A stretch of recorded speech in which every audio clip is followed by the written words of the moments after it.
చంద్రబాబు నాయుడు గుర్తుపెట్టుకో, ఈరోజు తెలంగాణలో రేవంత్ రెడ్డి కానీ ఆంధ్రప్రదేశ్లో ముఖ్యమంత్రి నారా చంద్రబాబు నాయుడు కానీ మాలలు అంటే మీకు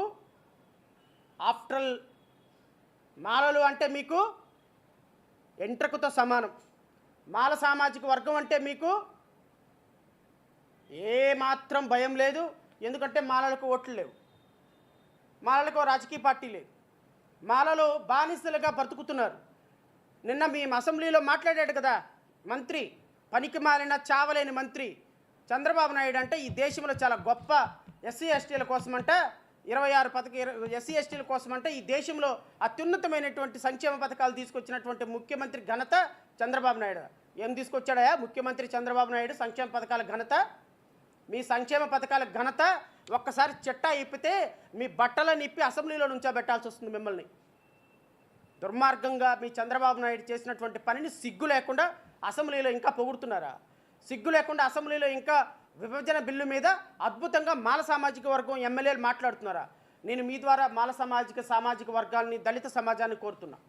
రాబోయే కాలంలో బోత్ ఆంధ్ర అండ్ తెలంగాణ మాలలు అంటే వీళ్ళకి అన్నం తినేసిన తర్వాత అరిటాకుకున్న విలువ కూడా లేని మీలాంటి వ్యక్తులు ఓట్లు వేయబట్టి ఈరోజు రాజకీయ పార్టీలు ఈరోజు కనీసంగా రేపు భవిష్యత్తులో మాల సామాజిక వర్గానికి చెందిన బిడ్డల రిజర్వేషన్ల పరిస్థితి ఏంటి, మాదిక సామాజిక వర్గాలకు సంబంధించిన పిల్లలు క్రిమిలేయర్ పరిస్థితి ఏంటి, రేపొద్దున క్రిమిలేయర్ ప్రవేశపెట్టి ఈ దుర్మార్గకరమైన జడ్జిమెంట్తో రాష్ట్రంలో రిజర్వేషన్లు, దేశంలో రిజర్వేషన్లు ఎత్తేసే ప్రక్రియకి శ్రీకారం చుడితే దాన్ని సపోర్ట్ చేస్తున్న మందకృష్ణ మాదిగ, దాన్ని సపోర్ట్ చేస్తున్న తెలుగుదేశం పార్టీ, దానికి ఆజ్యం పోస్తున్న పవన్ కళ్యాణ్, దానికి ఆజ్యం పోస్తున్నటువంటి భారతీయ జనతా పార్టీ ఈరోజు దళిత సమాజాన్ని నెట్ట నిలువున పెట్రోల్ వేసి తగలబెడుతుంటే మనం మాత్రం తెలుగుదేశం పార్టీలో, భారతీయ జనతా పార్టీలో, జనసేన పార్టీలో చక్కగా పార్టీల్లో నాయకులకి ఓట్లేసి మనం ఇళ్లలో కూర్చొని మన బిడ్డల్ని రోడ్ల మీదకి అడుక్కు తినడానికి పంపిస్తుంటే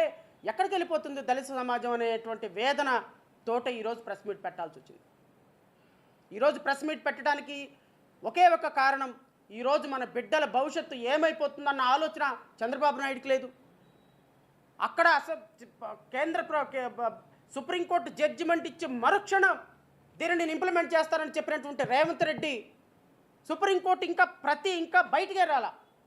సుప్రీంకోర్టు జడ్జిమెంట్ ఇచ్చింది, టీవీలో స్క్రోలింగ్ వస్తుంది మధ్యాహ్నం, సాయంత్రం 4 గంటలకు అసెంబ్లీలో ప్రకటన చేశాడు మేము వర్గీకరణ అమలు చేస్తున్నామని. అంటే అర్థం ఏంటి? మీ మాలలు, మన దళిత జాతి అంటే ఎంట్రకతో సమానమైనటువంటి ఈ తెలుగుదేశం పార్టీని, కాంగ్రెస్ పార్టీని ఊరి పొలిమేరలు దాటేంత వరకు కూడా రాజకీయ సమాధి చేయాల్సినటువంటి బాధ్యత మాల సామాజిక వర్గంలో, దళిత సామాజిక వర్గంలో ప్రతి ఒక్కరి మీద ఉంది అని మీరు గుర్తుపెట్టుకోండి. చంద్రబాబు నాయుడు ఎక్కడికి పోదు, నారా లోకేష్ ఎక్కడికి పోరు, పవన్ కళ్యాణ్ ఎక్కడికి పోరు, పురంధేశ్వరి, మోడీ, ఇంకా వాళ్ళకి 33 నాయకులు ఉంటారు కాబట్టి వాళ్ళ పేర్లు ఏదైనా కానీ భారతీయ జనతా పార్టీ మీరు ఎక్కడికి బారు, మా కబంధ హస్తాల్లో నుంచి మీరు ఎక్కడికి బారు. నేను గుర్తుపెట్టుకో, నేను చంద్రబాబు నాయుడుకి ఒకటే మాట చెప్తున్నా, మాల సామాజిక వర్గాన్ని, మాదిక సామాజిక వర్గాన్ని 59 ఉపకులాలని టచ్ చేసి ఈరోజు మా 80 లక్షలుగా ఉన్నటువంటి వ్యక్తుల యొక్క మనోభావాలు దెబ్బతీసినందుకు కాను నేను ఈరోజు చెప్తున్నాను, తెలుగుదేశం పార్టీకి చివరి ముఖ్యమంత్రి నారా చంద్రబాబు నాయుడు, చివరి ముఖ్యమంత్రి నారా చంద్రబాబు నాయుడు. ఇక ఈ రాష్ట్రంలో మాలలు అనేవాళ్ళు రాజకీయంగా తెలుగుదేశం పార్టీని భూస్థాపితం చేయడానికి పంతం పూనారు. 2028 2029లో జమిలీ వస్తే 1 సంవత్సరం ముందుగా పోతారు, జమిలీ రాకపోతే 1 సంవత్సరం ఎక్కువగా పోతారు, 1 సంవత్సరం ఇంకొక సంవత్సరం ముఖ్యమంత్రిగా ఉంటారు, అంతవరకే. కానీ మాలల దెబ్బ మీ అబ్బ కనిపించేట్టుగా 2029 బోత్ తెలంగాణ అండ్ ఆంధ్ర ఉండకపోతే మేము అంబేద్కర్ వారసులమే కాదు, చూసుకోండి. చంద్రబాబు నాయుడు నిన్న అసెంబ్లీలో చెప్పినటువంటి అంశం, దీని మీద నేను దళిత సామాజిక వర్గానికి చేసినటువంటి అంశం మీద ఒక మాట మాట్లాడిన తర్వాత నేను ముగిస్తాను. నిన్న చంద్రబాబు నాయుడు ఏం చెప్తాడు, ఎస్సీ ఎస్టీ పిల్లలు చదువుకోవటానికి గురుకులాలు పెట్టాను, ఈ ఏడాది ప్రభుత్వానికి ఆర్థిక ఇబ్బందులు ఉన్నా ఎస్సీలకు 340 కోట్ల రూపాయలతో ఆర్థిక సహాయ పథకాలు అందిస్తున్నాం. 340 కోట్లతోటి ఆర్థిక సహాయ పథకాలు అందిస్తున్నారంట.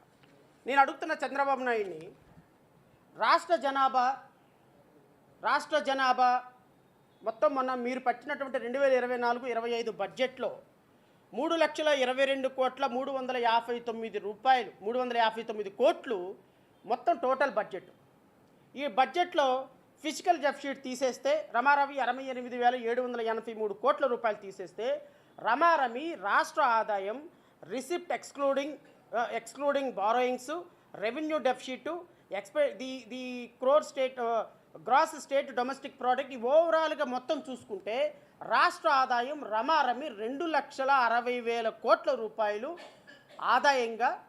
రాష్ట్ర ఆదాయంగా చూపించారు మొన్న బడ్జెట్లో చూపించినటువంటి ఈ ఆదాయానికి నేను మాట్లాడేదానికి ఏంటి సంబంధం అని అడిగితే దానికి నా దగ్గర ఒక లాజిక్ ఉంది. మీ అందరికీ తెలుసు, 2013 సంవత్సరంలో ఈ దేశంలో ఎస్సీ ఎస్టీ సప్లాన్ నిధులు కోసం Andhra Pradesh scheduled caste sub plan and tribal sub planning allocation and utilisation of financial resources act 2013. ఈ 2013 యాక్ట్ ద్వారా ఆంధ్రప్రదేశ్ రాష్ట్రంలో, అంటే కంబైన్డ్ స్టేట్ ఆఫ్ ఆంధ్రప్రదేశ్లో వచ్చిన ఈ చట్టం ద్వారా ఆంధ్రప్రదేశ్ రాష్ట్రంలో ఎస్సీలకి ఎస్టీలకి ప్రపోర్షనేట్గా వాళ్ళ జనాభా ప్రకారం బడ్జెట్లో ఎలాకేషన్ జరగాలి.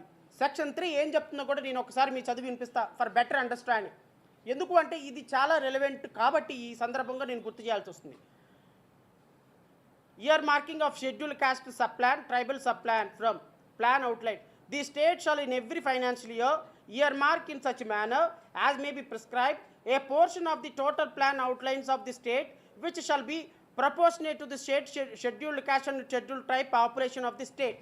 అంటే సెక్షన్ 3 ప్రకారంగా షెడ్యూల్డ్ ట్రైబ్ షెడ్యూల్డ్ క్యాస్ట్లకు సంబంధించినటువంటి సప్లాన్ని సెక్షన్ 3 ప్రకారంగా వాళ్ళు ప్రపోర్షనేట్గా వాళ్ళకి అలోకేషన్ చేయాలి, బడ్జెట్లో అలోకేషన్ చేయాలని సెక్షన్ 3 చెప్తున్నప్పుడు అంటే 2,50,000 కోట్ల బడ్జెట్లో ఆంధ్రప్రదేశ్ రాష్ట్రంలో ఎస్సీలకి షెడ్యూల్డ్ క్యాస్ట్కి ఎక్స్క్లూజివ్గా కేటాయించాల్సినటువంటి బడ్జెట్ రమారమి 20,000 కోట్ల రూపాయలు ఒక సంవత్సరానికి 20,000 కోట్ల రూపాయలు కేటాయించాల్సిన పరిస్థితుల్లో 2023 సంవత్సరం అంటే ఈ బడ్జెట్ ఎప్పుడైతే ఈ 2013 చట్టం కేవలం 10 సంవత్సరాలు మాత్రమే అమల్లో ఉంది.